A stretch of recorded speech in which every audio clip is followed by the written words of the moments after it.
Hey guys, welcome back to my channel. So let's talk about Vicodin. When I met Alex, we went bowling as our first date, and I noticed he took pills 3 or 4 times. I figured it was just Tylenol or ibuprofen. I knew he had knee problems. I didn't know it was Vicodin. So when we first started dating, he told me he took it for his knee and that he had dislocated his kneecap several times and he had a lot of problems with it. So I'm like, oh, okay, whatever. Well, when we started living together in Delaware, first, when we were at Central Penn, when he had his townhouse, he wanted to stop cold turkey. Now, I knew it was difficult. I didn't know how difficult. I had never had to go through it. But for about 5 days, he didn't leave the bed. I would bring him food, but he could barely eat. I would bring him, I think he took Valium to kind of counteract the symptoms. But after those 5 days, he was clean. He said he felt better than ever, and I was so proud of him because he had been taking them for so long. Well, he was clean for a few months, and when we started living together in Delaware, he started getting back on them. And I'm like, I was so proud of him for being off of them, and now he's taking them again. And I was so afraid he was going to get hooked again. So I said something, and he's like, oh no, I'm not going to get hooked. I'm just going to take these, and then I won't take anymore. I'm like, okay, I believed him. Then it started getting pretty out of hand. I had to get a lot of dental work done when I was in Delaware. I had a lot of chipped and broken teeth. And anytime I got a root canal, I would get 10 or 20 Percocet. Well, let's say I got 10, I would take 2 and he would get the other 8. I never had any say in it. He always made it seem like he needed it so much more than me, and my pain would only last a day, and his pain never went away, and all this other stuff. And I don't know why I let it slide. But it was like that for like 2 years. Anytime I got any sort of pain meds for anything, he took most of them. And I remember one time we went to his grandma's house. Well, not house. She was living in like a senior living community. Anyway, he said, act like your stomach hurts. I'm like, are you serious? He's like, my knee's really bothering me. I haven't had any in a while. So I go in and I stay hunched over and I keep complaining about my stomach. And eventually she gives me, I think she gave me Tramadol. It was either Tramadol or Vicodin. I don't remember which. I didn't get any of it. He took it all. And it just felt wrong. I'm like, I know what I just did wasn't right, but it's not like I could tell anyone. Now, in another video, I mentioned how he slammed the door, but his hand wasn't on the door frame, it was on the window pane, and it went through it. They gave him Dilaudid. Now, he got in the habit of counting his pills because he was so convinced that I was taking some. Every now and then, I would to kind of get back at him. I didn't do it often, but I did do it. Now, he had gotten Dilaudid. He had been on it for about 5 days. And there was one night, he was pumping gas, and I was sitting in the car. So I decided to take a Dilaudid from him. I don't remember if I took it on the spot or if I waited till later, like until bedtime or whatever. But the next day, he figured it out. And he berated me for like an hour, going on and on and on. And like, I get why he was pissed. I would have been pissed too. But it's like, dude, you take 75 to 80% of every medicine I get. I took one from you. And he even threw up because he was so betrayed that someone he trusted would do something like that.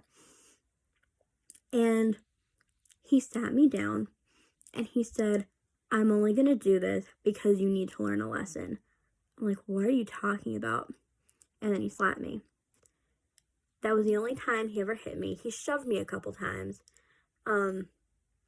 He pushed me down once because he thought I was going to attack him. Like, okay, whatever. But yeah, he slapped me across the face.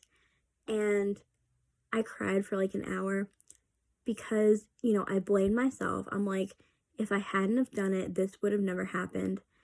And I was conflicted because I'm like, I love this guy, but I don't want to be with someone who's going to hit me.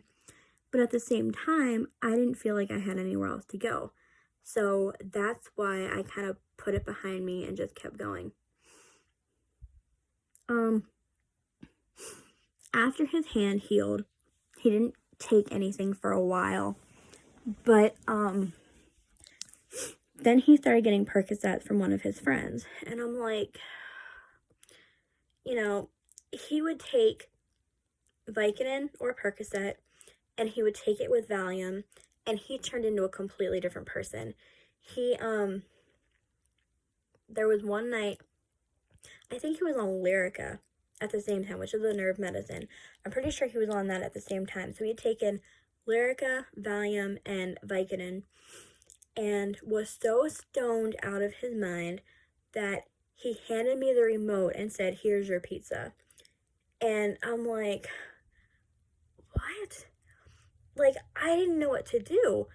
And he passed out, and I ended up staying awake most of the night because I didn't want him to, die because he had overdosed.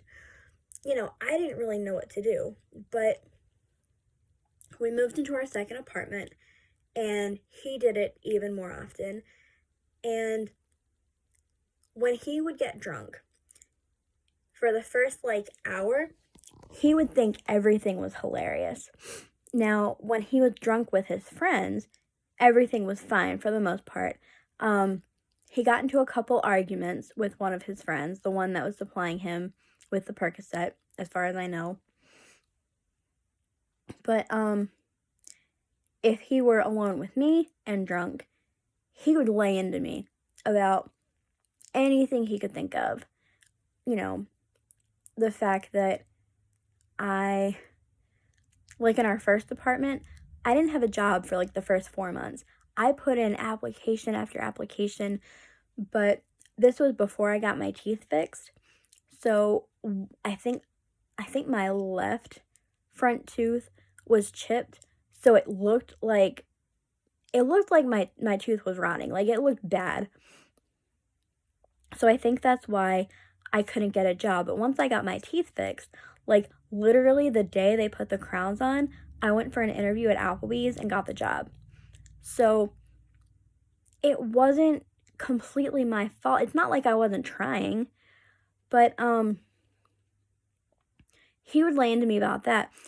Even a year later, after I had a steady job, he'd be like, I supported you, I gave you everything, and you take me for granted, and all this other stuff.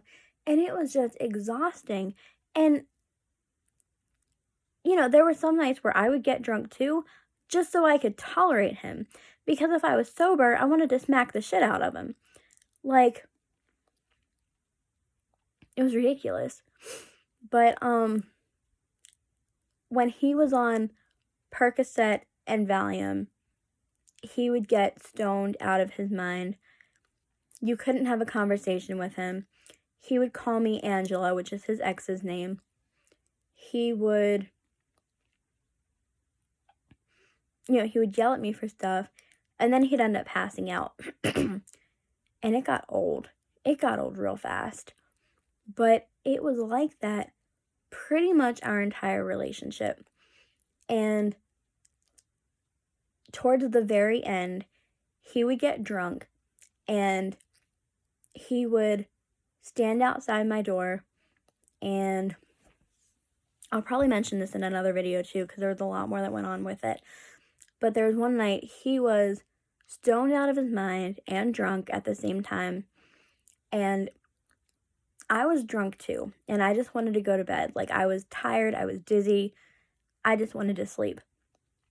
So I go in my room and I lock the door. And like 10, 15 minutes later, he's standing outside my door, just pounding on it, telling me to come out. And I'm like, no, I'm in bed. I don't want to do anything. And he wanted to hook up. Now, keep in mind, at this point, we had been not even friends for like 3 months. We hadn't done anything physical, not even a hug, in 3 months. I'm like, are you insane? Like, you really think after all that I'm going to hook up with you? So I kept telling him, no, I'm not coming out there. We're not going to do anything. And he begged me to open the door, so I opened the door just so I could keep telling him no. And I closed and locked the door again. And a couple minutes later, he goes, I bet your dad would like these pictures. And I'm just like, oh my God. I had sent him private pictures. He was the first guy and pretty much the only guy I had ever sent pictures like that to, because I trusted him and because we had been together for so long and because he guilt tripped me into doing it. And he's like, I'm going to send these to your dad. I'm going to upload them to Facebook. And I'm like, oh my God, please don't. And he said the only way he wouldn't do it is if I hooked up with him. So I did. And I know that's not rape, but I know it's not really sexual assault, but I still felt violated. And, I still felt like I had to do it against my will. Like, I didn't want to do it at all. I tried to tell him no for like half an hour. But, yeah. So, alcohol and Vicodin and Valium were his, drug of choice. And things got ugly when he mixed them. And, I got drunk several times just to deal with him. And looking back, I should have left so much sooner than I did. But again, he had me believing that I had nowhere to go. He had me believing that nobody else would want me. Nobody else cared about me. If your mom cared about you so much, you'd be living up there. Or if your dad cared about you so much, you wouldn't be here anymore.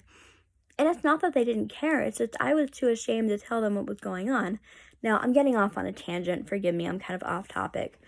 But, yeah. So, that's how Vicodin, Valium, and alcohol affected my relationship with him. And I don't drink anymore. I am dating someone who I don't think he's ever taken any of them. And he currently doesn't take anything. So it's nice to have someone that's not a pill popper. So yeah. That's the end of that story. So, like and subscribe. It would mean a lot to me. And I will see you next Tuesday.